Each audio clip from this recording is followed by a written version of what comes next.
All right, why don't we get started? We certainly have a quorum, so I'm going to call this meeting to order at 7:30. We're going to dispense with the flag salute, obviously. I'm going to make the chair statement, which is public proper notice of this meeting has been posted on the bulletin board at Borough Hall, also on the website. Also on distributed to the Record and the Ridgewood News and everybody that was in accordance to the law that required. We're making a recording of this meeting for a public record, and our gracious host, Councilwoman Michelle Kaufman, is going to be our narrator or monitor, whatever you want to call it. And I thank her for that again, for giving up your time on a Wednesday night. And Sure. With that, Ms. Stinley, if you'll call a roll call. Okay. Mr. Mayor? Here. Mr. Kellyan? Here. Ms. Boland? Here. Mr. Bartoloni? Here. Okay. Mr. Merman? Here. Mr. Grasso? Here. Mr. Cray? Here. Mr. Caslin? Here. Councilman Kanigo? I don't see him. Councilman Kanigo is on vacation, so he's absent with prior notice. Okay. Mr. Gibbons? Here. Mr. Esposito? Here. Okay, and I see Mr. Behrens is also here. Awesome. Again, welcome everybody. The first order of business would have been the approval of minutes, but we don't have them. So we'll carry that to the next meeting. The next order of business will be the memorialization for 3 Newbridge Road. Ms. Marina, you'll have those for the next meeting, correct? Yeah, that'll be available at the next meeting. Okay. So we're going to go to completeness review, and I'm going to go out of order here a little bit. We're going to go first to Matthew Terhune, 260 Berkeley Road, block 902, lot 18. He was looking for to install a shed, and he needed some setback requirements and relief for lot coverage. Matt, are you here? It doesn't Okay. look like he's on, but Ed and I have been working with the applicant. He did not have the proper timing for the publication of the notice, but he sent out all his mailings and then republished for the next meeting. So the board does not have the authority to make any decisions on the application tonight, but he can come back at the next meeting and present his application for completeness then. And I think we should officially carry this because of the original notice, correct? Yes. All right, so if you want to just make the notice to anybody else that's on with us. Okay, just if there's any members of the public present, the application for completeness, Matthew Terhune, 206 Berkeley Road, block 902, lot 18, will be carried to the next meeting of the Land Use Board. Very good. Thank you. All right, the next up is for completeness review, Pat Thumb LLC, formerly Ragova Restaurant, 259 Johnson Avenue, block 1417, lot 3. He's already received his permission for a food license at the last meeting. And now he's coming in for outdoor seating, a canopy, and a wheelchair ramp from in the front of the building. If you remember at the meeting 2 months ago, he proposed that, and he would have been encroaching borough property. My understanding at this point is that the borough was gracious enough to give him a license to use that property. So tonight we're going to have to do a front yard setback on that piece. Is anybody here from Pet Thumb? Hi, Ayana Gallardo, Waters McPherson. I'm here. How are you? Very well, thank you. Welcome. Thank you. Mr. Chairman, if I could just interject for 1 second. Okay, yes. In a lifetime long ago. I used to be a young associate at Waters, so I will be recusing myself. And All right, in fact, I so was an Al- associate for Mr. Florio. Perry Flores, Okay. Waters McPherson McNeil, and hi, Alphonse. I just realized it was you. How are you? I think you used to go by Martel back then. I did, yes. Alphonse, if you want to click off, you're welcome to at that point because we have no other business for you tonight. Or you I'll can watch, stay but on I and won't be listen. participating. Okay. Okay. All right. So for the record, member Bartoloni will not be a part of the conversation here because of a conflict or a potential conflict. So we thank him for reporting on that, and we'll go back to the attorney for Pet Dom. Let's go to our attorney first on notices and so forth. Prior to the meeting, I reviewed the publication and all of the mailings, and they are sufficient, and so the board does have jurisdiction to proceed with the application. Mr. Barron's? To date, we've received materials sufficient to determine the application is complete at this point. Okay, good. Can I have a motion to deem this complete? So made. All right, and again, when you make a motion, just state your name first to make it easier for Ms. Stinley to record that. So that Yeah. sounded like it was Mr. Merman that made the motion. And do I have a second? Gibbons, second. Okay. And a roll call? Mr. Mayor, Yes. Mr. Arkelian, Yes. Ms. Boland, Yes. Mr. Bartoloni is recused, Mr. Merman, Yes. Mr. Grasso, Yes. Mr. Cray, Yes. Mr. Caslin. Yes. The councilman is absent today, Mr. Gibbons, Yes. and Mr. Esposito. Yes. Okay. Okay, before we get to the applicant, I just want to get into real quick. I was asked by one of our members to contact the attorney for the the Bergen County Historical Society on that Newbridge piece. If you remember, that was the piece that came before us about a year ago, a little more than a year ago now. And that was the museum and so forth that was going to go down on Newbridge Road in that little area there. I haven't heard from Mr. Barrett in a while. I called his office today, left a message. He is away on vacation. So hopefully I'll have information for everybody at the next meeting. Okay. So that's the catch up. Anybody have any questions at that point on that application? Okay, so let's go to Pat Dom, new business, Pat Dom LLC, 259 Johnson Avenue, block 1417, lot 3. And again, this is for proposed outdoor seating with a canopy and a wheelchair ramp for front yard setback. Ms. Finley, go ahead. You can. The applicant's attorney can give her presentation. Yeah, no, just you could call her up. And, Okay. Ms. Gallardo, are you ready? Yes. Hi, good evening, members of the board, chairman, mayor. Thank you for hearing us again. As you may recall, we were before the board in April for site plan approval and a food handler's license.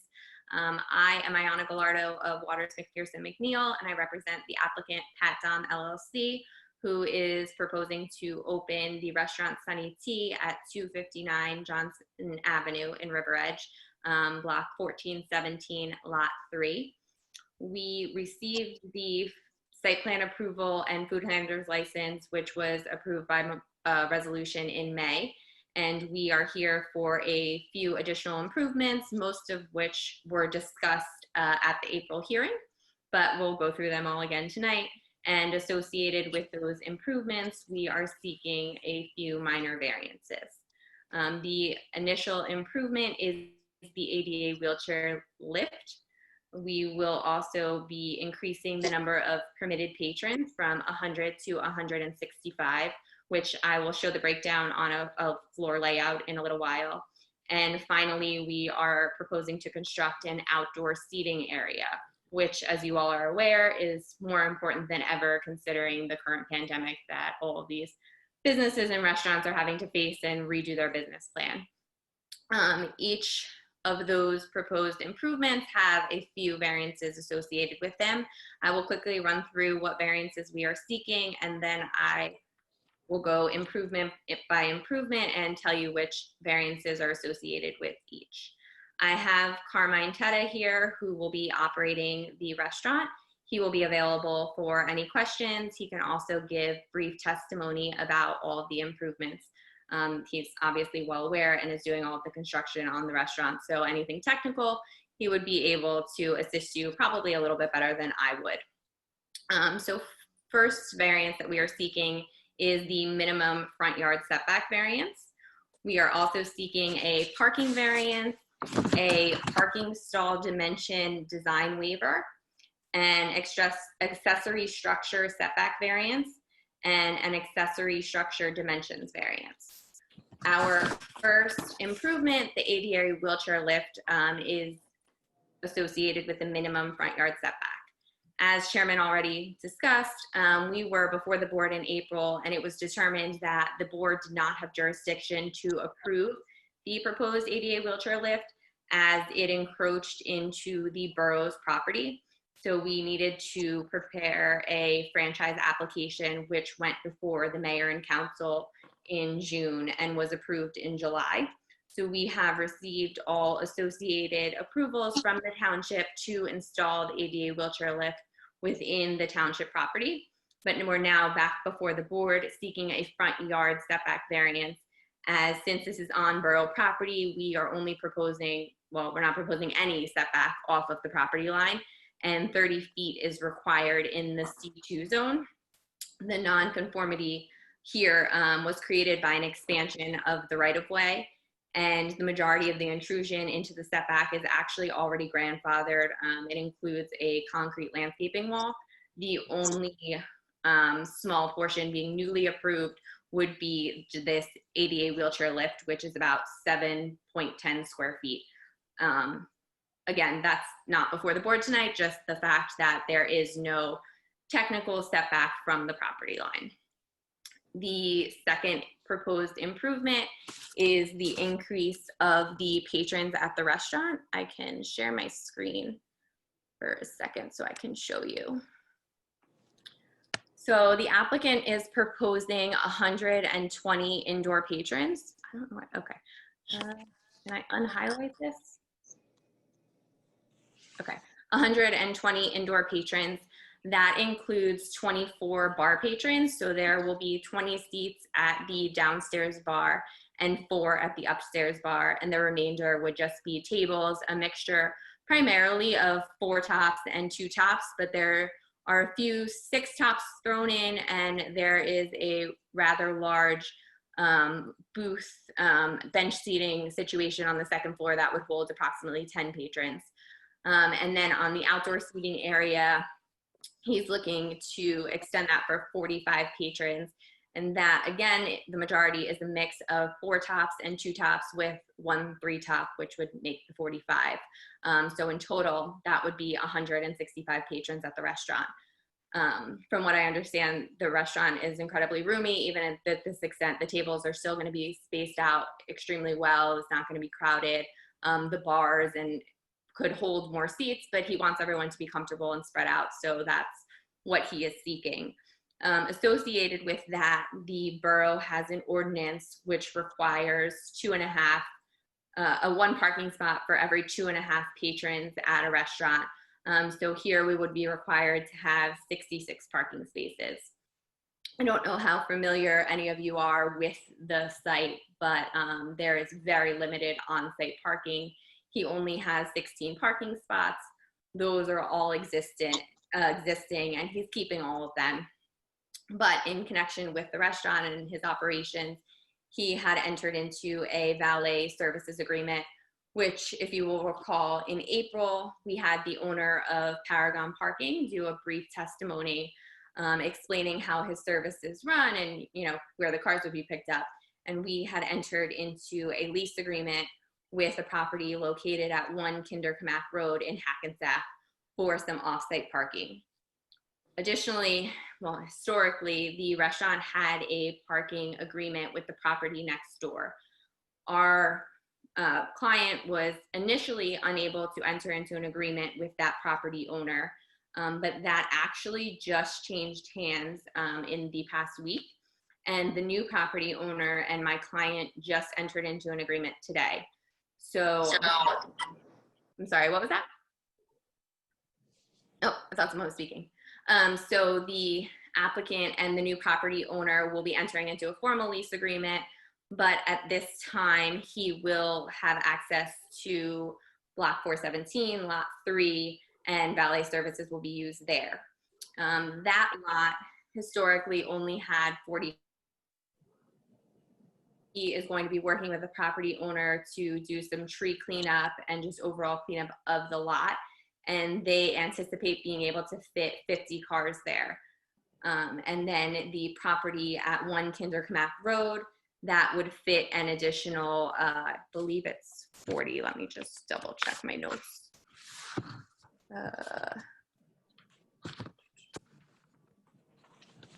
30, I'm sorry. So that would bring it to a total of 96 parking spaces with the valet services agreement and the on-site parking. I know that the board had requested some sort of approval from the city of Hackensack.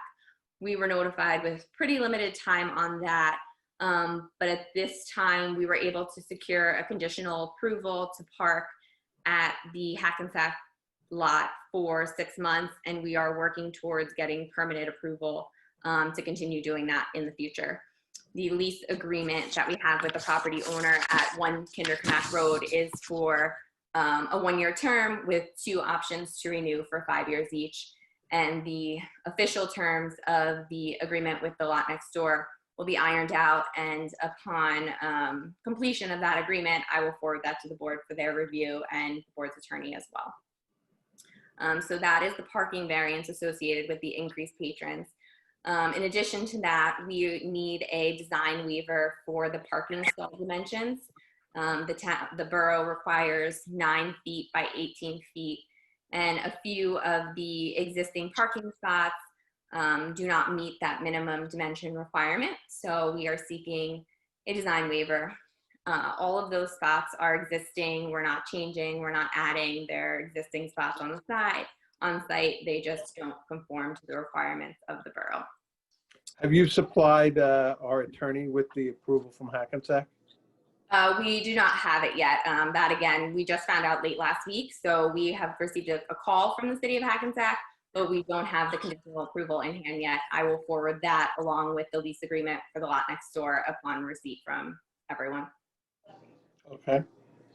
And I have to apologize, but I got cut off in the middle of your testimony about the neighbor's property. How many spaces do they have? So historically, that lot has fit 40, but my client and the property owner are going to be doing some work to the property and clearing out some trees. So they anticipate being able to fit 50 vehicles there. Okay. And how long is that lease going to be for? Carmine, would you be able to tell me what the terms of that were, or are they ironed out at all? Excuse me, hello, everyone. They're not. Hey, I'm sorry. Before you have to be sworn in, Carmine. I'm sorry. Could you just raise your right hand and swear that the testimony you're about to give is the whole truth, and nothing but the truth? Yes. Okay, thank you. Had a meeting with the attorney who bought the property, the property owners to the right. We talked about a 5-year with a 5-year extension. He's also going to be giving me permission to park underneath his building at night also. I don't know how many spaces there is. All this came about today. He called me Friday. He told me he closed on the property. Would you like to make a deal? I don't need the property for years to come.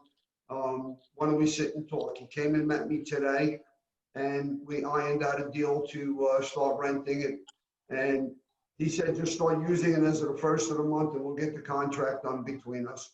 He was very happy to make a deal with me because he doesn't need it and it's covering all his expenses. Congratulations on that. The only thing, if you're granted an approval this evening, you do know it will be granted subject to you providing a copy of the lease and a copy of the lease for the Hackensack property and a copy of the waiver from the city of Hackensack. And again, if it's for 6 months, and then you'll have 6 months and to be able to use that. But let's go on. Go ahead, go on, and we'll get back to that. So the copy of the lease with Hackensack, I believe, was already provided, but I can verify that. I can certainly resend it, but I believe that you might have that already. We will certainly provide the lease agreement with the property next door. If we are able to finalize that in the near future, that should have 50 spaces, and the on-site parking of 16 will actually satisfy the 66 spots that are required for the 165 patrons. Nonetheless, I mean, we're intending on still having the Hackensack lot for any overflow that's needed, but those 2 lots in connection will satisfy the borough's requirement for 66 parking spaces for the 165 patrons that we're proposing. Certainly the best case scenario. Exactly. And excuse me, In town, which is great.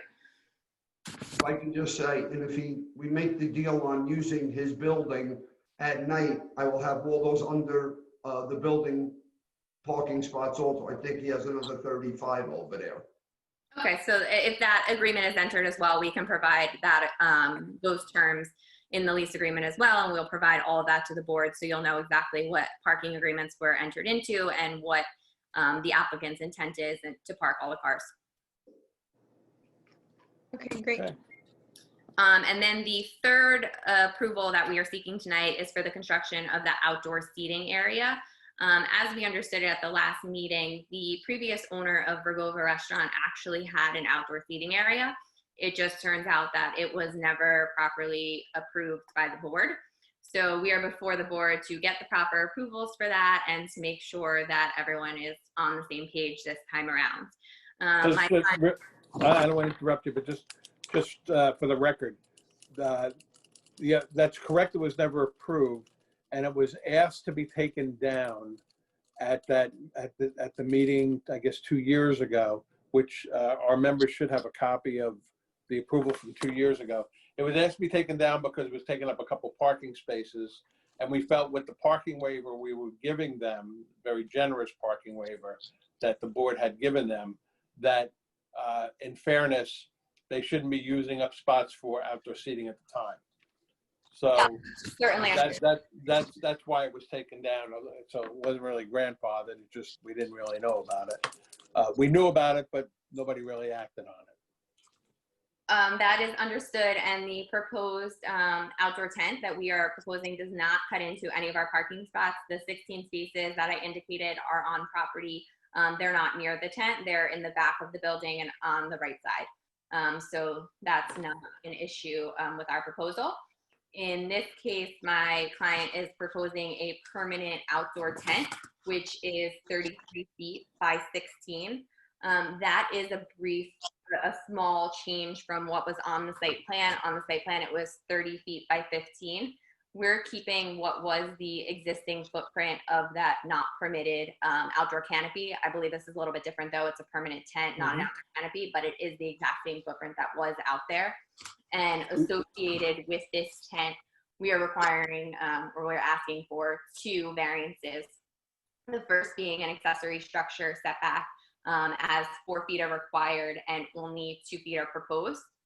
And we are also seeking an accessory structure dimension variance as the borough only permits 150 square feet of accessory structure, whereas now with this current tent, it would be 520 square feet. There was also a note from Mr. Behrens about the height of the tent. It's approximately 12 feet, so we will be in compliance with the town's requirement that it doesn't exceed 12 feet high.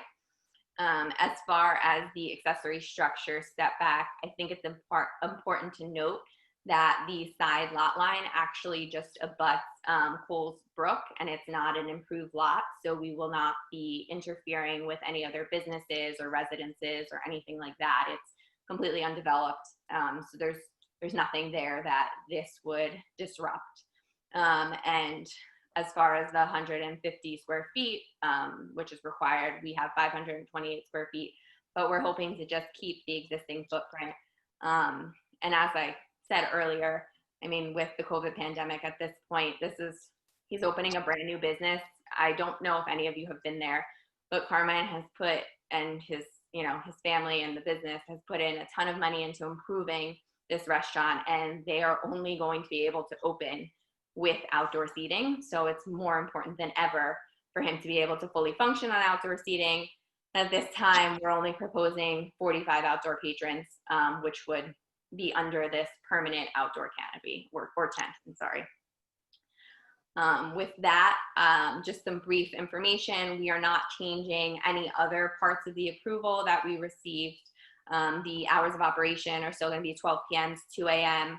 Our liquor license is in place. It's was approved place to place and person to person transfer. And at this time, we're still saying that we're going to have approximately 8 employees. So the only real changes to the site plan are this ADA wheelchair lift, the increase in patrons, which won't really take effect until indoor dining is permitted again, and the construction of the outdoor seating tent. I can, you can turn it over to questions for me, or I can ask Carmine a few questions. He can provide some additional testimony. You can let me know what you would prefer. If you have more testimony, I think we should hear that first, and Okay. then I'll go around the board. Okay. Before that, could you just repeat the dimension of the tent one more time, the new Sure. dimension? 33 feet by 16 feet. Okay, thank you. So Carmine has already been sworn in, but I'll just ask him a few questions just to clarify a little bit of information that I've already explained.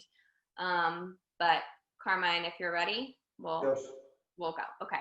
So in connection to the parking, can you just confirm that the 16 parking spots that are currently located on the property are all existing parking spots and you are not adding any additional parking spaces?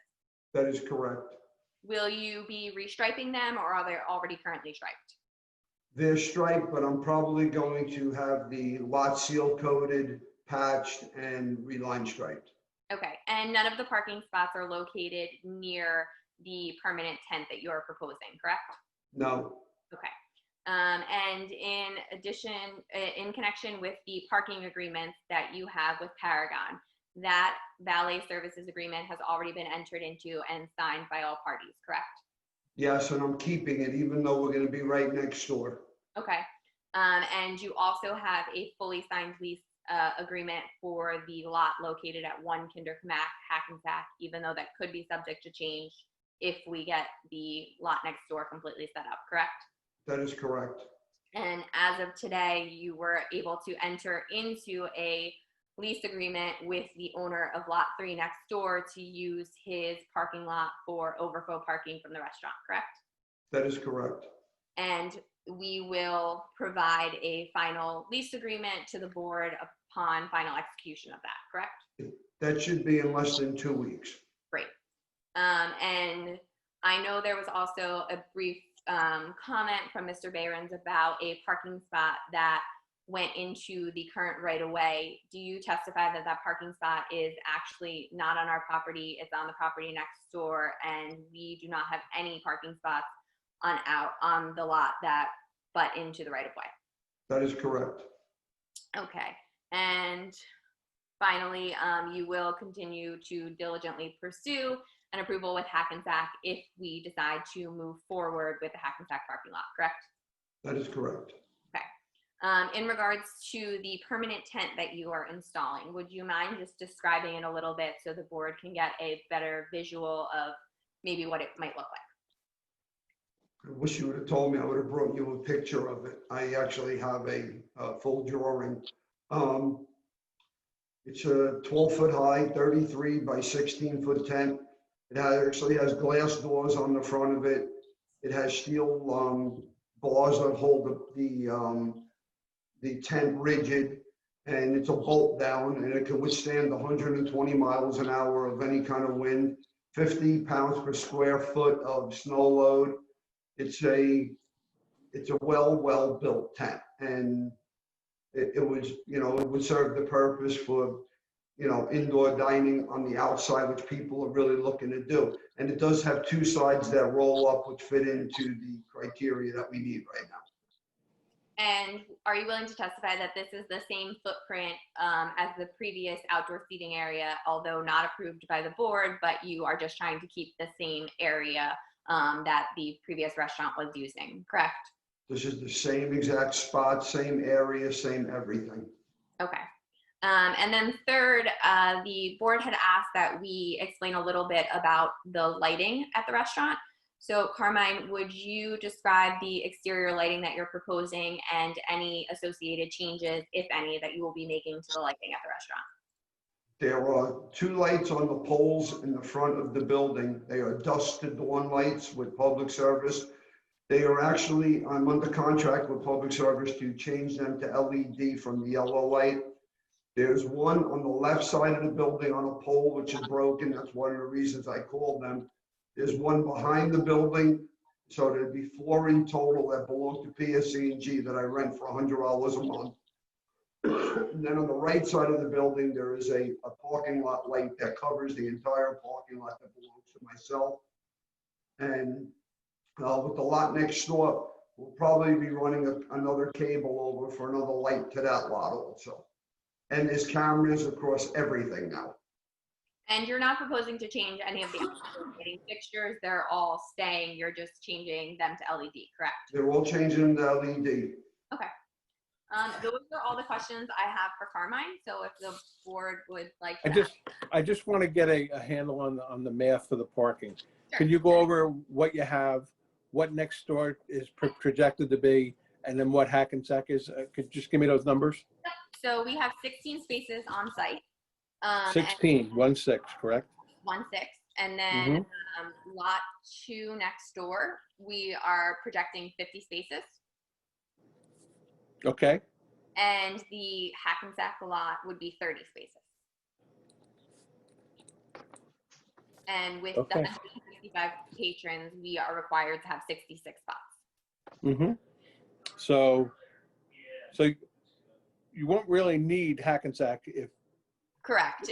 As long this as we works have out. this all set. This was just, unfortunately, it literally happened today. So we, that was quite a new development to all of us. Okay. So, all right. I don't want to ask all the questions, so I'm going to go to my board. And the first person I'm going to go to is Mr. Caslin. Chris? Yes, sir. Any questions? Just one question about the, I'd be interested to see, obviously, once all of the documentation on the lease terms on the adjacent parking come together, be keenly interested to see that is all put together appropriately. The question I have, I guess, more is for Mr. Behrens.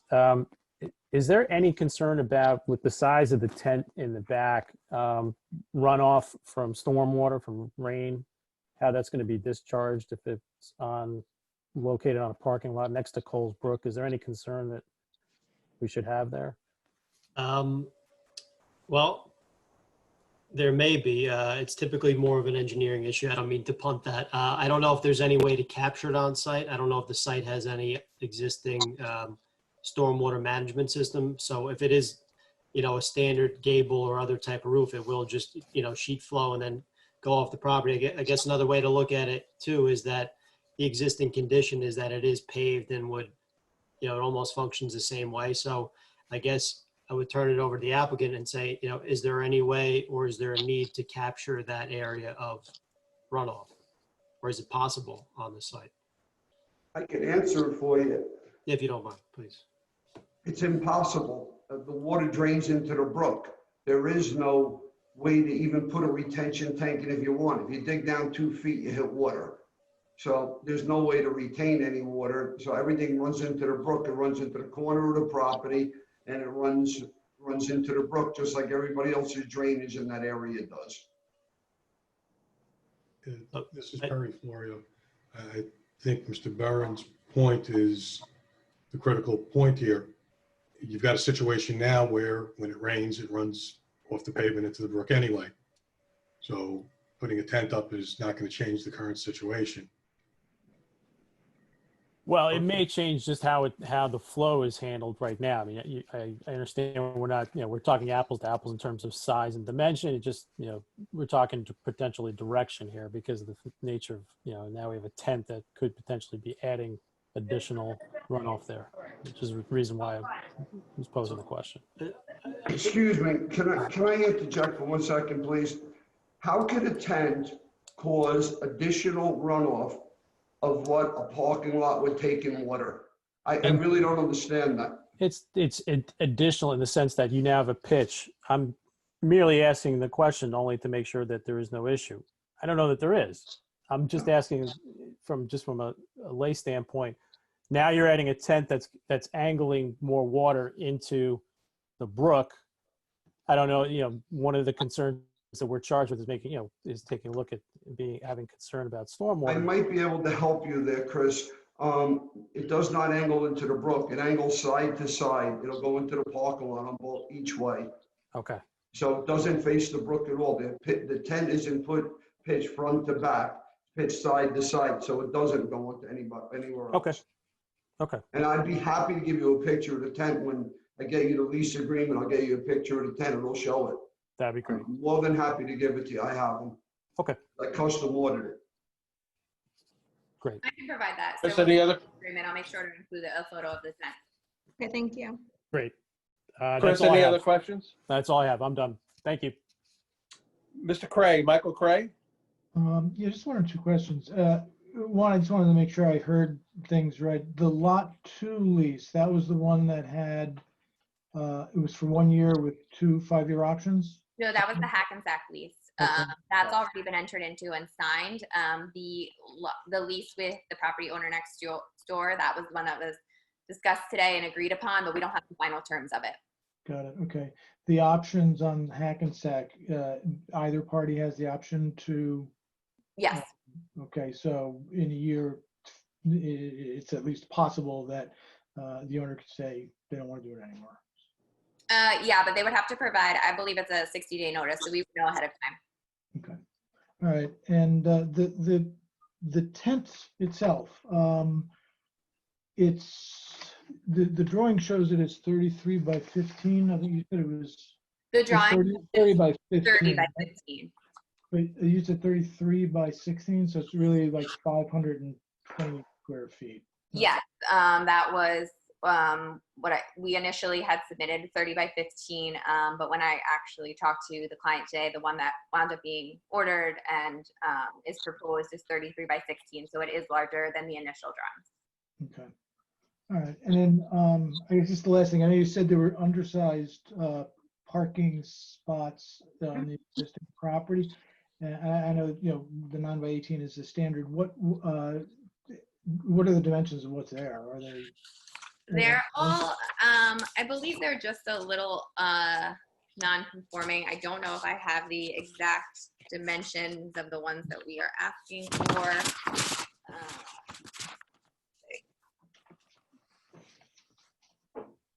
Don't think I do. If I could interject, I think they are similar to what the board's viewed and approved in the past. They're probably off by a few feet in the length dimension, meaning that they may not be 18, they might be 50, on one side. And again, it's an existing non-conforming condition that's been with the site for. And they were ones we approved last time around. Yeah, for the last 2 applications at least. Okay. The Fair very question. last thing, and I just want to make sure I understand this. The ADA lift. There's a detail that shows the encroachment detail where it's coming out into the right of way. Yep. I'm just trying to get a sense because does that project into the existing sidewalk or does that stop prior to where the sidewalk starts? It's before the sidewalk. There's a landscape wall there. I mean, Carmen, you can correct me if I'm wrong, but it's not into the sidewalk. It's behind a landscaping wall that's already existing and grandfathered. But since we're installing something else, it becomes, another issue. We had to get approval for the mayor and council. Oh, that please. Right, so that landscaping wall, I guess part of that's being removed, that concrete block wall. And I just wanted to make sure that lift. That's what it says. Yeah, yes, there's No, a the wall section of isn't the being block. removed. No, there's a section of the block wall that's being removed to allow access to the wheelchair room. Right. Okay. And then. But the wheelchair lift will be fully enclosed in the front portico of the building, and it will not encroach on the sidewalk. It's not even Okay, yeah, close. so It's the a few feet pedestrian behind it. sidewalk won't get interrupted. Okay, all right. That's it. Oh, thank you very much, Mr. Cray. How about Mr. Grasso? Lou? I have no comment this evening, Jim. Thanks, Lou. Ms. Boland? Hi, Eileen. Hi. I had some of the same concerns that Mr. Craig did mentioned about the size of the parking. And I understand that it was already previously approved, but if you're going to restripe, if you're going to repave it, I would be more comfortable approving a reduction in the number of spaces and have them be at least 9 by 18. Everyone's driving SUVs now. Anything smaller than 9 by 18, I feel like it's too small. And if you're going to With all already due respect, restripe, today's SUVs are not 18 feet long. I learned how to drive on a 72 Dodge that was not but you're 18 pulling, feet long. I'm more concerned with maneuvering in and out of these spaces. They're also, today's vehicles are much smaller than they were when 9 by 18 was the standard parking size. Okay, that's my Excuse me. opinion. What- And my If other, you have a second, I could just try to help you. If you go to the mall, if you go to any mall, do you know a parking spot is only 7.5 feet wide? Any mall, if you measured it, and you get to a mall and you get in and out of your car with no problem. 9 is absurd. That's a 30-year-old number. I build a lot of shopping centers. okay. I review a lot of plans as well, and I don't see anyone come in with less than 9 by 18, so I'm not sure what malls you're talking about. Okay, I can leave it the way it is and not stripe it and not do anything, and then it can stay the way it is. It's more of a compromise safety issue for the people driving around your parking lot. They're not driving in there though. This is a valet service for this entire place. No one can park their car. All right, so I'm going to stop you just for a second. I'm inclined to agree with Ms. Boland. And the simple fix is you're going to stripe or you're going to fix it. Take one spot off and we'll give you the waiver. Make it easy. I mean, the Right? problem, if I could just interject, we are proposing the 50 spots on off-site and then the 16 on-site, and then Uh-huh. you're going to be short one. So or make two. it 15 on site, 60 off site, 50 off site. And with that extra parking spot, you've got plenty of room. And we'll give you the waiver. Or we'll propose a waiver and see if it passes. I believe it probably will. I'll do anything you want, but let me ask you just one simple question. No one is going to be allowed to park their own car on site. It's valet only. Okay, if you come and you're driving a Bentley and you want to park it, there'll be 2 spots out front. Okay, but otherwise, nobody's going to be parking. It's going to be professional parking attendants. So if you pull up and you get out of your car and it's raining, they're going to have an umbrella to walk you in the door. This is a total different situation of what this place used to be. And please come to see it anytime you want. You'll understand. Well, I'm sure we will. I guess that the question I would have is, you're gonna do brunch, you're gonna do lunch, are you gonna have the valet during lunchtime? Yes. The agreement is for all day. If you read the valet agreement, it's anytime I'm open, they're there. Okay, back to Ms. Boland. Okay, all right. My other question is the parking space you talked about that pulls out into the right-of-way, is that the property you're working with for the extra spaces? That's the extra spaces next door, but none of those spaces go into the street. I can just tell you that. I don't Well, know. I don't think it should be pulling out into a sidewalk even. I think that at a minimum, that space should be removed. it's sticking out right next to a sidewalk. Well, with all due respect, we have no control over what that property owner does. Well, you will if you lease it, though. I mean, again, Chairman, with all due respect, we're going to this guy hat in hand trying to lease his parking spaces and to say, and we want you to take away a parking space that you utilize that you're going to utilize for your business on the day in order to lease us this. It's just not going to happen. It's going to throw the world's biggest monkey wrench into. I don't understand why I would do that. Tell me why. If the parking isn't within a right of way, I know the spot very well because I've parked there many times myself. There is no way you can get out of that spot without crossing the sidewalk. That's a fact.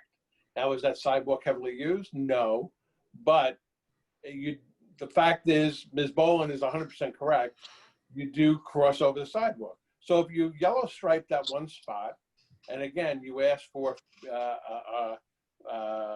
instead of 66 spaces, you ask for 65, and you're going to yellow stripe that one spot to make it safe. I don't know why. Plus, let me just say I don't this. need to disagree If you're with going you if you're going to restripe that, it's going to have to be by borough ordinance anyway. You're We're going not to have talking to. about restriping that. We're talking about restriping the on-site spots. That's Okay. on We're talking about a spot that's on the adjacent. Well, I property. think the testimony I heard was that when you release the new spots, they're going to be striped as well. You just, No, what I you're said, not? Chairman. Testimony I'm was sorry, that. but I didn't say that. No, Okay. I Testimony was that when I was gonna seal coat and With repair the holes in the parking lot on the lot that I lease for the restaurant. I don't have any authority to start changing his layouts or anything else. I'm just leasing it as is. I'm gonna put a little stone down, some plants and bushes to beautify the area. Take a couple trees down that are dead and laying over and get rid of all the poison sumac that's on the property. And that's what I'm doing, for him.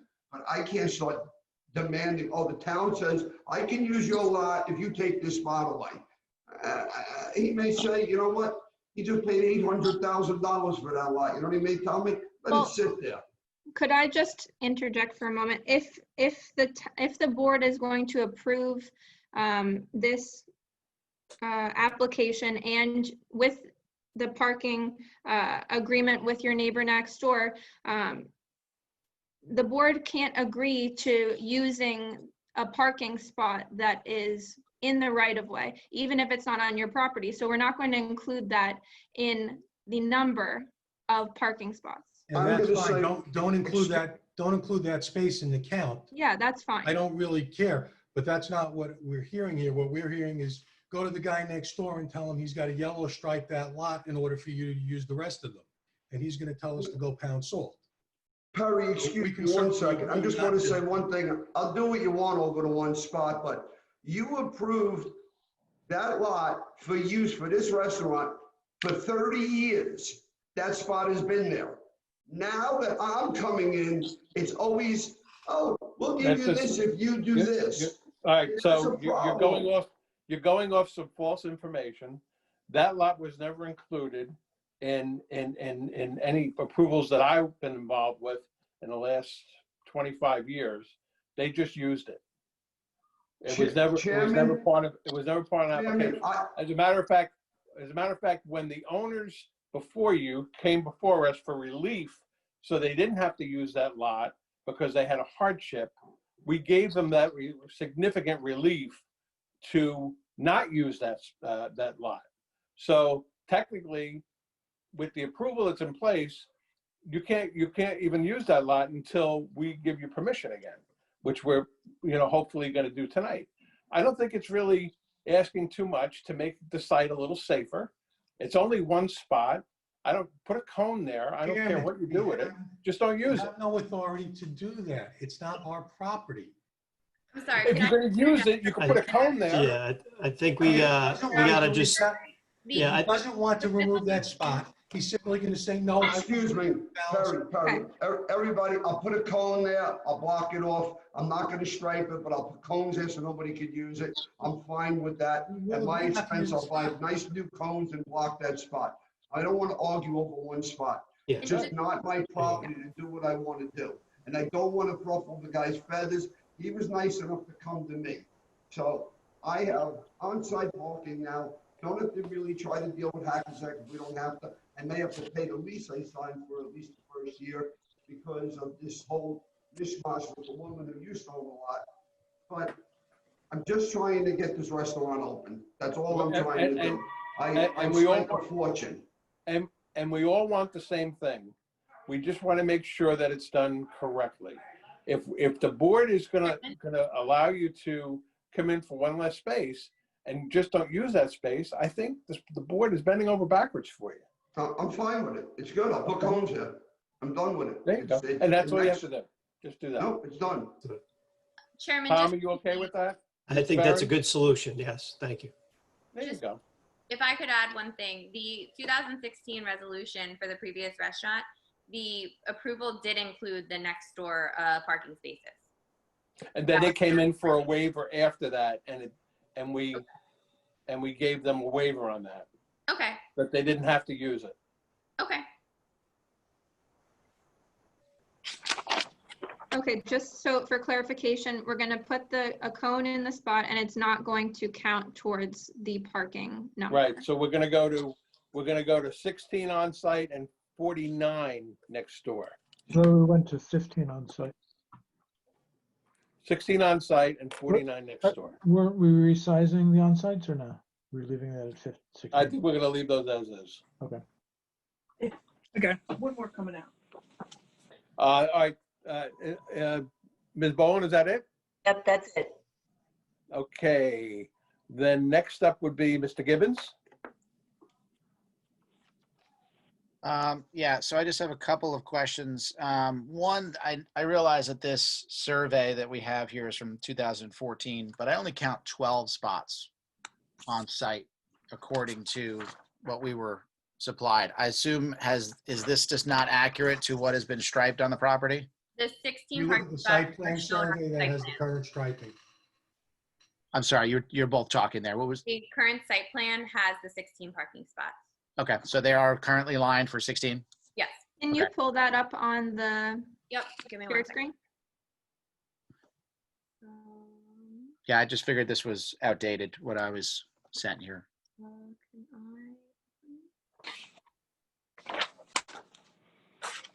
This is the property line. These are the spots that we were just discussing, but this is in the property I next don't door. see anything yet.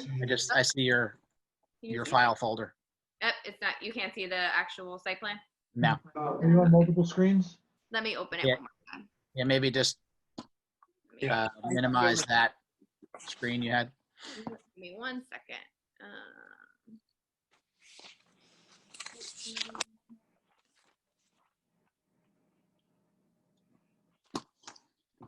This should You know work. what, to make it easy, the testimony is 16 spaces.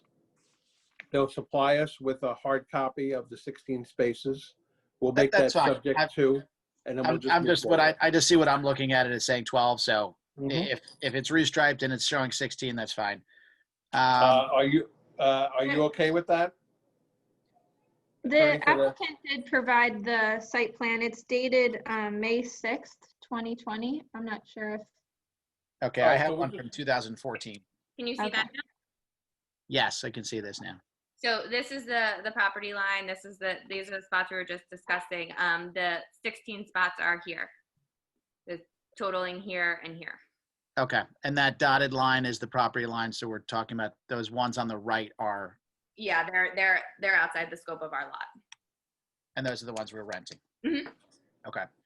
Now I understand you don't want to stripe, and or ask for striping on the other side, but how are we to know that 50 spaces fit, or 49, whatever technically we're going for? How do we know that they're actually going to fit next door without having it striped? Well, it's really in connection to the valet services that they'll be stacking the cars because it won't be parking. There'll be no patrons pulling into actual parking spots. It'll be the valet. Okay, as a borough, does that work for, I don't know if this is for Tom or Ms. Stenley, you know, just stacking them and just piling them in there, does that work for our math, you know, of allowing them to have the 49 spots? I've seen that work in the type of valet situation that they're talking about. I mean, the one thing that you want to make sure is that, you know, God forbid something happened, there's access for the fire department or some other emergency service. So just as, you know, so you don't have 100 cars jammed into one corner. I think if they have a professional company doing it, they'll probably have some sense and do, you know, do it the right way. But I think we should maybe just, maybe get the fire department at least involved and just make sure they know what's going on. And Yeah, I'm just concerned. I have, you know, it's when you're looking at a piece of paper, don't do 50 cars fit in that space. You know, if they're not lined, I don't know. You know, stacking is fine if that's, yeah, you know, well, legal and all, but just want to make sure that we're agreeing to them having 50 over there and they actually can fit 50. They can fit 50 cars or 49, whatever it is. it's hard to say. I think that second lot actually is bigger than what we're seeing. So there seems to be additional space to, I guess we'll call it the right of the site plan, or Yes. the east. Yeah, that's So- the portion of the lot being shown, but Yeah. there's more space there. Yeah, I mean, I looked at, I've got it up on Google Maps here, and you know, it certainly does look like a big space. But again, I don't know how many cars fit in that space. Yeah, no, it's a fair question. Yeah. And as always with the resolutions, they'll be subject to safety and building and all the codes of the borough. Okay. And then just one other question, just for clarification. So the tent, is there access to the inside of the building? Like I see the covered landing. Can you get into the building from the tent? No.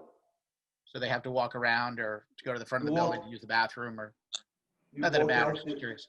Yes, you walk out the back door of the bar, excuse me, and you walk about 30 feet to the opening of the tent. Just for clarification for me. That's fine. I think that's all I have. Okay, we are up to Mr. Esposito.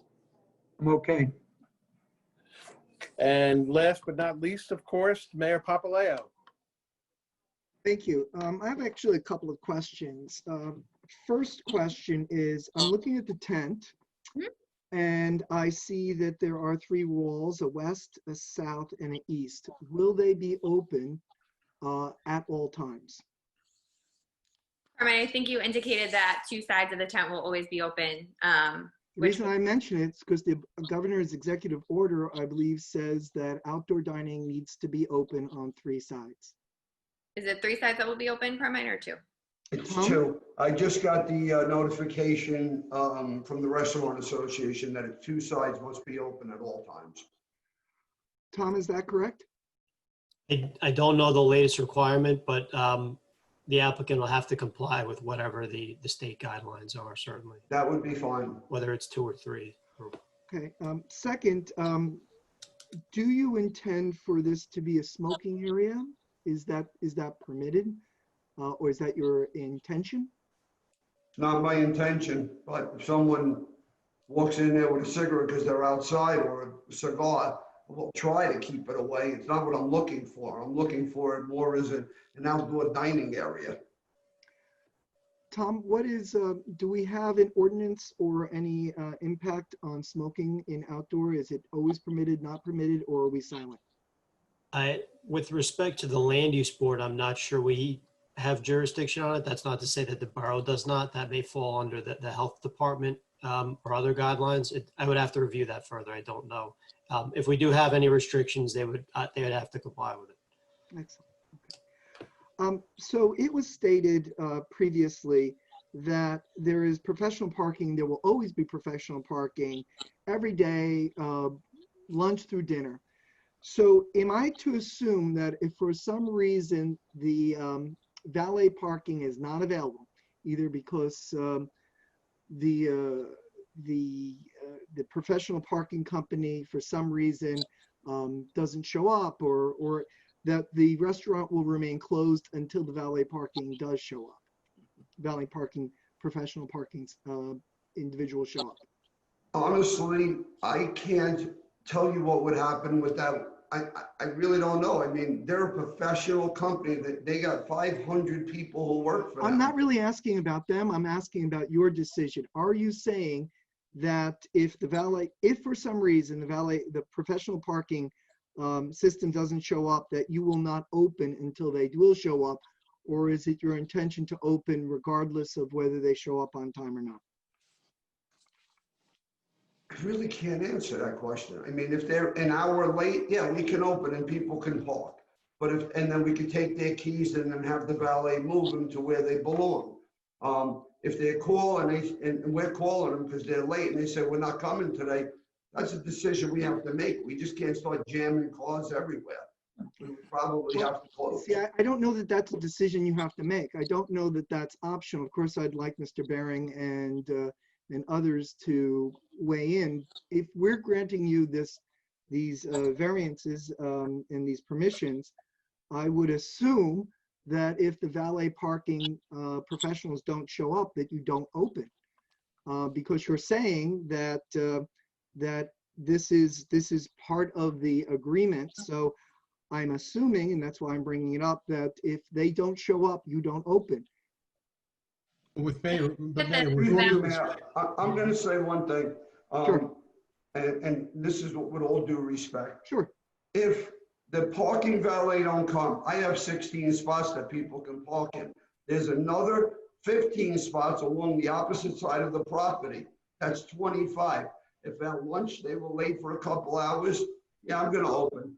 I'm going to be honest with you. I'm not going to close and lose 25 customers or maybe 50 customers when they can easily park. We're not going to be crammed anymore. The reason I bring this up is because you very forcefully pushed back with Ms. Bolin in the regards to your asking for, instead of 9 and 18, you're saying your argument with Ms. Bolin was, well, there'd be no one in public parking or maneuvering in those spots. So, so perhaps that's not an issue as long as those spots remain coned until your valet parking shows up. Does that seem like a reasonable compromise to you? If I may, those spots are existing non-conforming spots. Valet services were never part of any previous agreements that this restaurant has received. Those spots have always been used by patrons. They've never been an issue other than with the current application and my current applicant. I think purely speculating that a valet service isn't going to show up and telling your business owner in your town that he can't operate it is slightly unfair. The parking variance requires us to provide the requisite amount of spots. It doesn't require us to have a valet service at our hands at 24 hours a day. We're providing that to streamline the process and to make sure that everything runs efficiently. But I don't think that we can request my client to not open because this valet guy shows up a few hours late when we do have spots on site that have historically been used by the previous restaurants and have never been a problem. All right, Mayor, I'm sorry, I'm just to interrupt just for 1 second. Sure, go ahead. You cannot go by what happened in the past or what has been approved in the past, because the concept that you're bringing forward is a whole new concept. Well, we're not seeing any differences in the there's no grandfathering here with the if we grant you what you're asking for, there's no grandfathering from the past. We're all, this is a whole new project. That were used without valet services. These spots were used without valet services, right. I understand what you're saying, but making the argument that that it's automatic, that they're grandfathered in, that is not accurate. Once we give this approval, those grandfathers, those waivers that we've given, they all go away. This is a brand new application for parking. Chairman, with all due respect, if you want to talk about not looking back, then don't look for 9 by 18 spots. There is no car that's in production today. Is 9 by 18 9 foot code, by 18 foot spot? Is 9 by 18 code? Is it code? Carmen? I mean, that's the industry standard. Yeah, I don't think we should be arguing the 9 by 18. I think maybe the condition would be that the applicant work with the borough to see if there's any way to improve the situation. I have no problem with that. I just don't. Yeah. I don't want pushback in hearing. Well, this was grandfathered and the cars are much smaller today. I don't want to hear that. We're already giving you, we're- Clearly, it's an wait, existing excuse me, nonconformity. we're already working with you on the size. We're already working with giving you the waivers that you need and the variances that you need. The mayor had a legitimate question, and I think he deserves a legitimate answer. No, If and you're not going to do it, just tell him no. And then the Yeah, mayor can I make his mean, decision when it comes time to his vote. I'm just, see, and maybe I misunderstood, but I thought we were giving a variance on parking stall dimensions. Tom, are we not giving a variance on parking stall dimensions? There's technically what's called a design exception. So there is a deviation from the ordinance that is in part a non-existing, pre-existing non-conforming condition that has to do with stall dimensions. And by looking at the site plan, a lot of those dimensions primarily have to do with the length, meaning that the spaces shown on the plan seem to be a little short. And it may be as simple as just elongating them to make sure they're 18 feet. I mean, as long as they're not sticking out into the driveway. I mean, it gets a little complicated, and I'm not an engineer, but Yeah, I mean, there may be a simple way to achieve it, I guess is my point. I want to make it clear. I want to come to a yes. Yeah. I want to come to a yes, but I want to come to a yes that is safe. And I want to come to a yes based on what I believe to be the variances you're looking for. I mean, I see the letter from, that seems to say parking stall dimension should be 9 by 18. So I'm just simply saying, I just don't want a situation where in some time in the future, there is a disagreement between the professional parking service and yourselves, and that disagreement leads to the professional parking services not showing up because you leave a contract with them, and there's a whole period in which there is not professional parking, because my understanding is you're asking for this based on a professional parking service. Now, I did give you an extraordinary set of circumstances, and I agree that if it's only an hour or so, that's not a big deal. But what if you do not retain this parking service and you don't hire a new one for a month? And so maybe we need to consider that, but let's leave that. My last question is, I don't understand where the drop off and pickup occurs. If you could go to the map, is it your intention that the drop off and pickup occur on Johnson Avenue, or does the drop off and pickup occur in the parking lot? So if the parking lot is full and you're using the Hackensack lot, where is the flow for the drop off and pickup? Is it happening on site, or is it your intention for it to happen on Johnson Avenue? Your Honor, I can answer those questions. Sure. Would you like? If you go to the original drawing, if you need to see it, it's going to be on Johnson Avenue. They have made the front of my building no parking. The town has okayed the no parking in front of the building for the valet service to be able to pull up.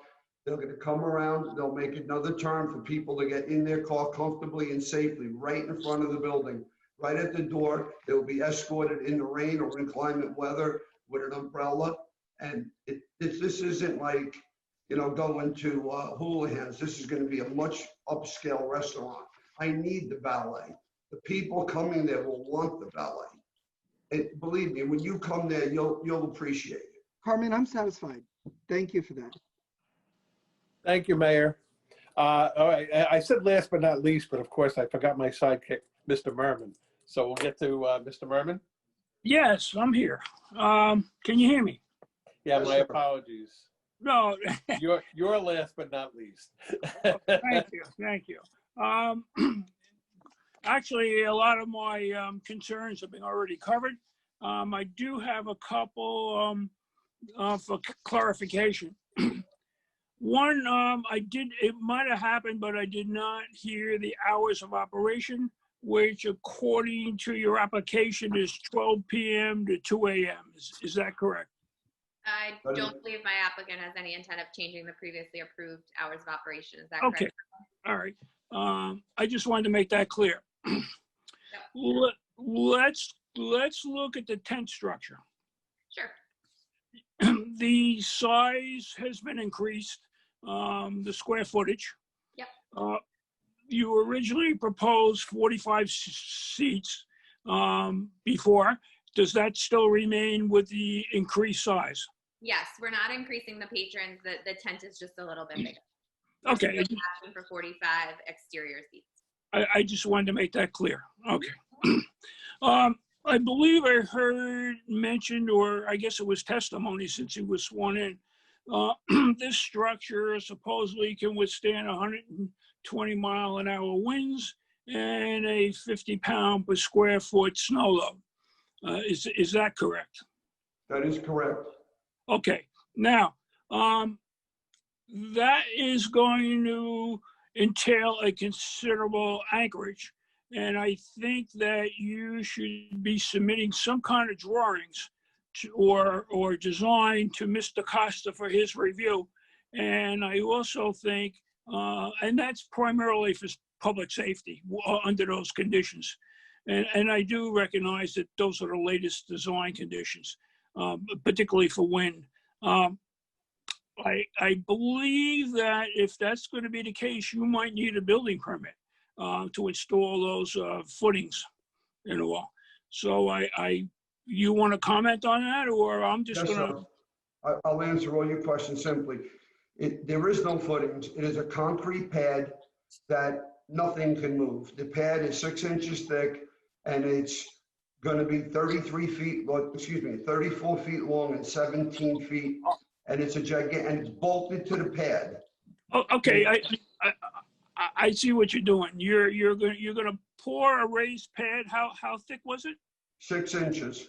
6 inches. And All it's right. going to be fiberglass infiltrated 4,000 psi concrete. Okay, so you're pouring a mat. You're pouring a raised mat to which you're going to anchor your structure. Yes, and it's not raised. It's going to be level to the rest of the parking lot. Okay, all right. I see what you're doing. Okay, that's fine. So basically you've got a Extremely mat. safe, and it's all bolted in place, everything. Can you submit a copy of that stuff for our borough engineer? Sure. Okay. Rob can get it from me anytime he wants. Well, I'm not going to ask him to ask you. I think you as the applicant should submit it to him for his review. It's my pleasure. Okay, very good, because I'm concerned about the public safety. All right, so the last item I have is your 1 Kinderkamak Road off-site facility. Mhm. I believe you said that the cars were going to be undercover. No, so as it exists now, we have a parking agreement with a property located at 1 Kinderkamak Road in Hackensack. If and when the agreement with the property next door is finalized, we're not going to need that. But the property owner of the lot next door is a local attorney, and Carmine, correct me if I'm wrong, but his building backs up to the lot next door. So Carmine may be able to expand the lease agreement and the terms with him to use his building, which has parking underneath. So, all right, so I see 1 Kinderkamak. I know the building. I know the apex there, which, by the way, is a flood zone. Okay, so parking-wise, be aware. You're going to submit, if I heard correctly, all the leases, both on-site, well, I say on-site, adjacent site, and this off-site to our attorney, Marina, for review. Yes, all the lease agreements will be submitted, Okay. and if Carmine does enter into an agreement to park Okay. under the attorney's meeting, we'll enter that as well. All right, now, you're also, we're talking about an off-site, which you're asking us to approve. And I think that the city of Hackensack, we should have something in writing from Hackensack saying that it's okay for River Edge to park their excess cars in their city. Yes, so we were contacted late last week about that approval. We've reached out to Hackensack. At this time, we have a conditional approval, although if we are able to successfully negotiate under the building and the property next door, we won't we probably won't continue to use the Hackensack property, as we'd prefer to just have all of the parking right next door. It's more convenient for everyone involved. Okay, my question was, the city of Hackensack should submit a affidavit or whatever you folks call it, that they are aware of this off-site parking from the borough of River Edge. And If they're going to use it. if you're going to use it. That's understood. If we are going to use it long-term, we have a conditional approval for 6 months. We will work towards a permanent approval. Well, So if you they- could just provide some sort of something in writing about the 6-month conditional approval, that's what we're No. looking for. That's not my question. My question is, River Edge is now placing parking beyond the borough limits. And I want the borough, in this case, the city of Hackensack, to acknowledge, that this is occurring. That is what Mr. the Meerman, can I conditional please approval- interject for a second here? Do you hear me? I'm listening. Can you repeat Okay. that? Do you realize that in front of the building where my restaurant is and across the street, there's not one person from River Edge who parks there? That's all Hackensack cars and trucks and pickups and junk, and it's all from the Hackensack apartments. Do you give them a letter to the town saying they shouldn't be parking there? Did you give I'm them not- approval? I'm Mr. Toder, asking, did you give those people I think- approval? I'm sorry, I think it doesn't matter. I think the conditional approval that we've received from Hackensack, we've explained the situation and what's occurring, that the restaurant is located in River Edge and this is off-site valet parking. They are aware that it is parking coming from River Edge to be used in Hackensack. We've laid out the terms. They know what's happening. So the conditional approval that we've received is explaining the fact that the parking and the cars are originating in River Edge and will just be parked temporarily in Hackensack by Paragon Parking. It's all been notified, Hackensack's been notified of that, and that's what the conditional approval is for. Okay. Marina, yes. do you feel that the borough should protect themselves by having the city of Hackensack acknowledge that this condition is going to occur? I think that as long as the applicant can provide that conditional approval in writing that says that the city understands this parking arrangement that's going on, I think that should be sufficient, and that should be provided before the board is going to sign off on the resolution.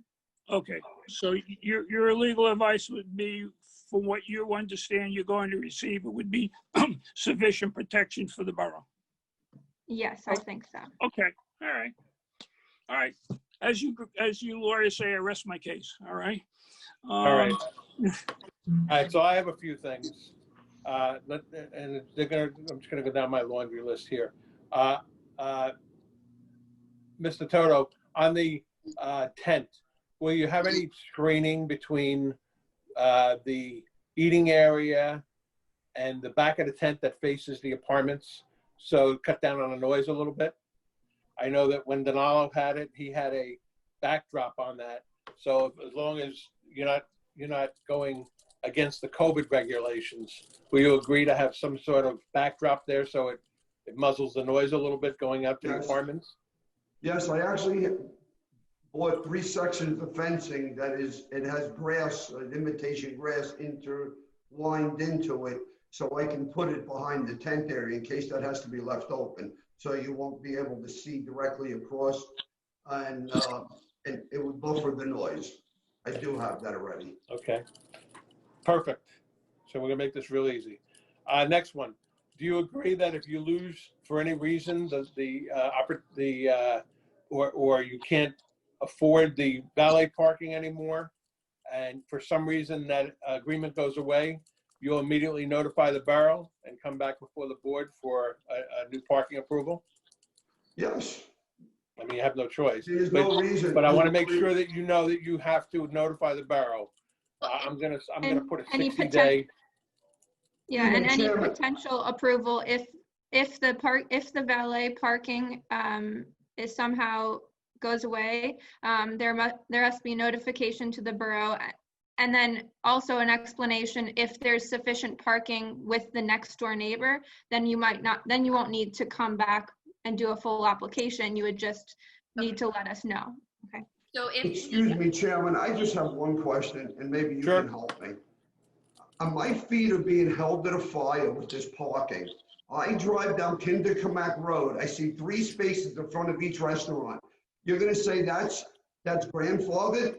But me, So, that all right, building has Mr. been there since Toto, 19. I'm going to stop you, and I'm going to remind you, as I reminded our members before, we are not an enforcement agency. We give approvals based on the testimony and based on what we feel is right for the borough. Once we give those approval, it's out of our hands. If you have a problem with somebody parking in another area, simply go to the borough hall and lodge a complaint, and then the borough will send out either the zoning officer or the code enforcement officer to take care of that. I don't want to talk. I want to talk to you about what other people are doing that has no bearing on this case whatsoever. We're not an enforcement agency. We are an approval agency. Could I just ask a question about that most recent comment? If we decide to change valet services, if he enters into another company, into an agreement with another company, is it sufficient to just provide those new agreements without coming before the board for a whole new approval as long as the terms are the same? Is that what you were saying? I would move yes, absolutely. Okay. That's fine. Okay. You understand where we're coming from. Well, I understand where you're coming from. I just want to make sure. The whole premise of this is, the whole premise is that he's going to use valet. If for some reason this valet thing doesn't work out, we need him to come back and let's figure something else out. Nobody sitting here wants to close him down. Right. Nobody sitting here wants him to not be extremely successful. We want him to be the most successful place in all of Bergen County because it helps us in River Edge. Right. That's what we want. But we have to make sure that we go fairly as we're going through. We're not trying to hurt your client. We're not trying to hold his feet to the fire.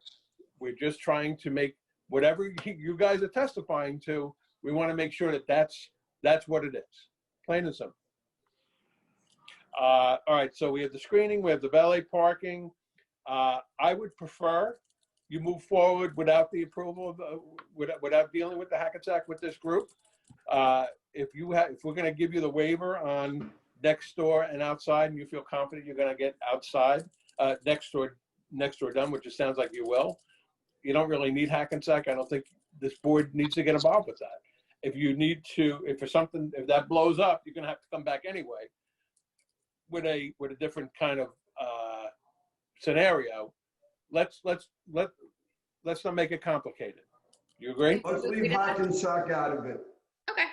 I'm sorry. Yeah, let's remove not make it complicated. Let's make it really easy for you. Thank you. So just to be sure, so you're gonna have 16 on site. We're gonna give you, let's say we give you 48 spots next door to play it safe. Okay, are you good with that? Yeah. The board, is everybody in agreement with that? Yep. Okay, this way, Yes. if he puts a cone in that one spot, he still gets an extra spot from us. That's all I have. Anybody else on the board have any other questions? Can I get a motion open to the public? Dick Merman, so made. Do I have a second? Second. All in favor? Aye. Any opposed, any abstain? And is there anybody, Michelle, is there anybody here from the public? There is not. Well, then it makes it easy. Can we have a motion to close to the public? Same, Dick Merman. No second? Okay, at this point, I think we're ready for the good stuff. Does anybody want to propose a motion? So I guess it's my turn at the batter's box here, huh? I'm gonna attempt a motion. I recognize we might have to clean it up a little bit, but this is my understanding from what I've heard and so on.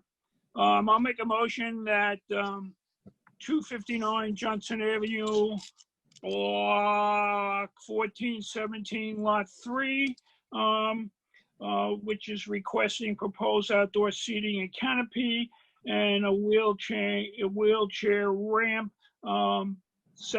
setback plus various parking reliefs. Let's start with the easy one. The ADA setback variance be adopted or agreed upon where a 0-foot setback results as a result of installing this device, and that a license has been pre-granted for the installation by the River Edge Mayor and Council. This variance is merely a formality for the resulting setback. Let's look at the structure. The accessory structure, which is a canopy for permanent outdoor dining, is proposed at 16 by 33 feet, approximately 520 square feet, is going to accommodate 45 seats. Applicant testifies that it's going to be properly anchored and secured, and the drawings for such will be submitted to the borough engineer for his review to ensure that the public safety is not compromised. Let's do the hard one, the parking. I'm sorry, there's also a setback variance for the tent as well. Oh, 2 foot, yep. Yep. They set variance for the tent setback is requested at 2 feet versus the 4 foot required. All right, let's go to the parking. We'll do the easy part of the parking first, that a design exception be granted for substandard parking stalls, and substandard being less than a 9 by 18 foot standard stall. The parking variance for the number of cars works out that there will be 16 on-site spaces, 48 spaces on lot 2 adjacent, and please check that lot number. I think it might be 2.01 rather than 2. And 33 at this point proposed in Hackensack at a 1 Kinderkamak Road, Hackensack site at present, and that the leases for any off-site parking, including any leases for the adjacent lot 2, be submitted to the board attorney for review, and that the fact that off-site and current parking is proposed to be valet parking, and that any change in valet parking, the borough be notified accordingly immediately. Let's see, did I miss anything? I think that's the essence of what I heard. And that Let's give them, if it was okay with the board, let's give him 60 days to rectify any of the parking issues. So in case he has to renegotiate with another company or anything else, let's give him a little time to do that. So it's not an immediate kickoff. Is everybody in agreement with that? Marina, are you okay with that? Yeah, that's fine. Okay, and I made the motion, and I'm in agreement with the amendment. And further, that until the board attorney, Marina, reviews all the materials for compliance with our resolution, that the signatures of the resolution by the board chairman and the board secretary be withheld until notified by the board attorney that they're acceptable. Okay. Would I be and able to ask one just question? go ahead. Will the approval also include the increased number of patrons? So 120 in interior and. I was just going to add that, yep. Okay, Mhm. thank you. All right, so, Okay. and before I move I think- this forward, I just want to remind the applicant, right now you have an approval in hand. So if for some reason there's a delay in getting the lease or a delay in getting the valet going, feel free to open under the approval that you have already in place that we gave you 2 months ago. And as far as the outdoor dining goes, you can certainly deal with our planner, Mr. Behrens, with the COVID ordinance that's in place. So that shouldn't hold you up. You should be able to open up as quickly as you want. We want you to be successful. We want you to be able to open as soon as possible. So if there's some of these things that you can't get in place, keep the seating as is, open up the outside. It's going to take a while for you to build up your business anyway. And this way, at least you can, if you do it under the COVID standard, you can get yourself open. Thank you, Chairman. And I just have one thing to say. The lots next door are 2.01 and 2. There's two Okay. different lots on the property next door. I have the survey here. Okay, I thank you. just asked for one I want to clarification. correct that for you. I'm sorry, Mr. Florio. Can we just ask for one clarification, please? Everybody keeps using the term lease for the parking. As Ms. Stinley knows, I'm sure, since it's only for part of a day, it's not a term for years. They're traditionally handled by license agreement. And I don't Yes. want to get into a problem when the document produced is a license. License agreement is fine. As long as it passed the muster with our attorney, I'm sure the board will be fine with it. Yeah, whatever parking agreements you have and the lease agreement with the Paragon parking, I think you already provided, but if you could just resend it so we have it. No problem. And of course, if the parking is redesigned in any way, it's going to be subject to review by our borough engineer, Mr. Costa. I think you know who Mr. Costa is. Good. I'm going to call this to a vote. I think that I'm going to Tom- look for a second. I'm sorry. I'm sorry, I hate to prolong this. I think just as the planner, it's my obligation to at least stop and reference the statutory criteria. It sounds like the board, if the board is inclined to grant the few variances that are being requested, we should just run over the justifications that have been brought up to justify them so that the board can approve them. I think most of these variances fall under the C2 public benefits test. That's namely whether or not the granting of the variances, the public benefits outweigh the detriments. I think the front yard setback variance is obvious in that it provides handicap access to the building. That license for that to go into the right of way has already been approved by the Borough Council, and they're really here somewhat as a formality to address that.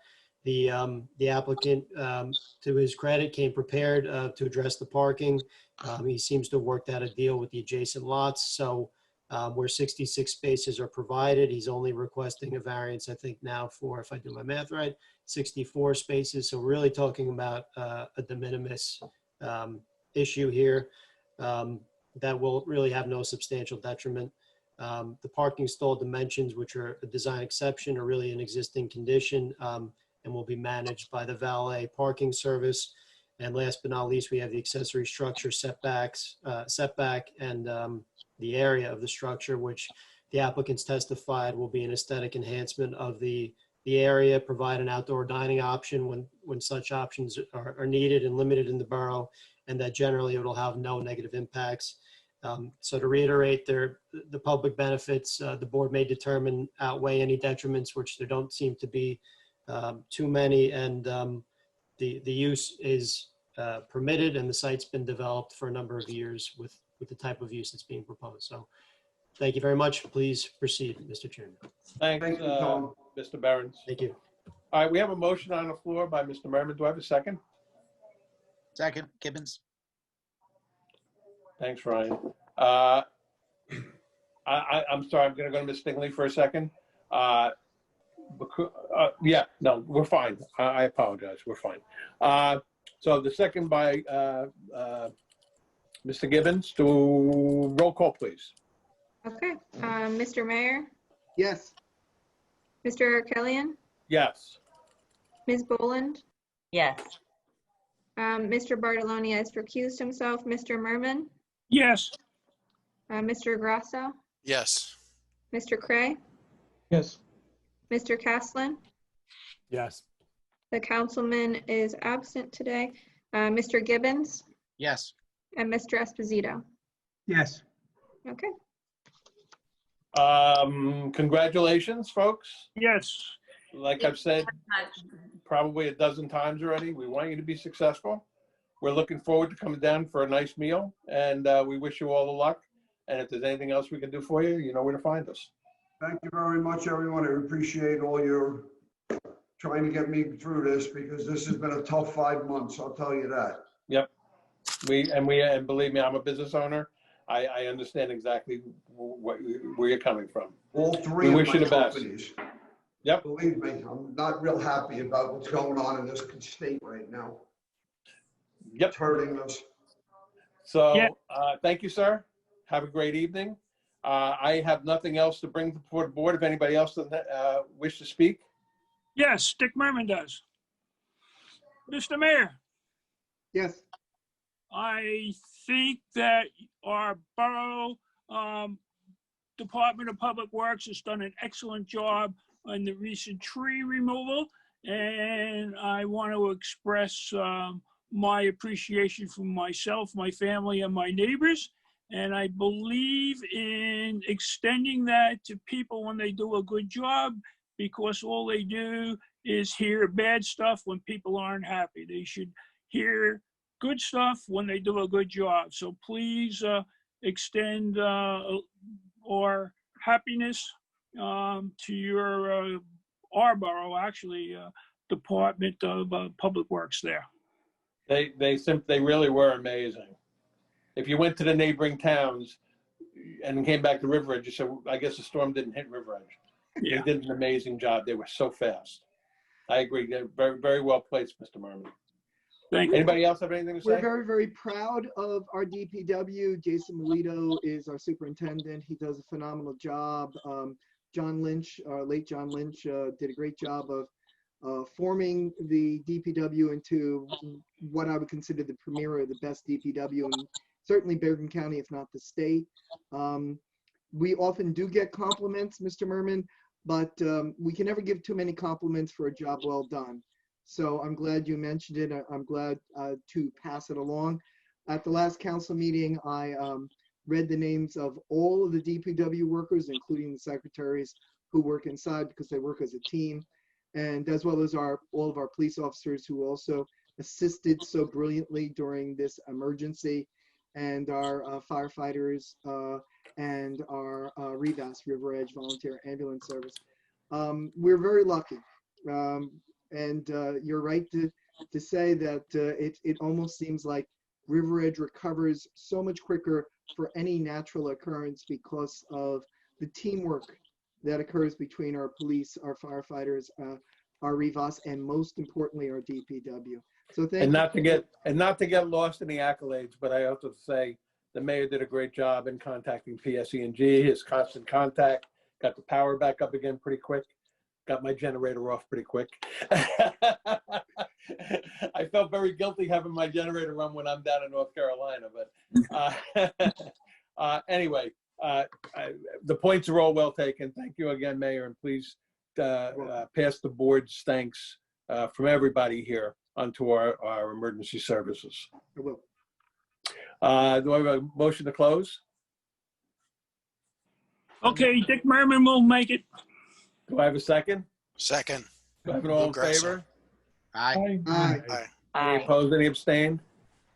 Everybody have a great night. Thank you so much. We will be having a meeting in 2 weeks because we do have several applications that are going to be coming up. Most of them are additions and stuff. They're going to be pretty quick.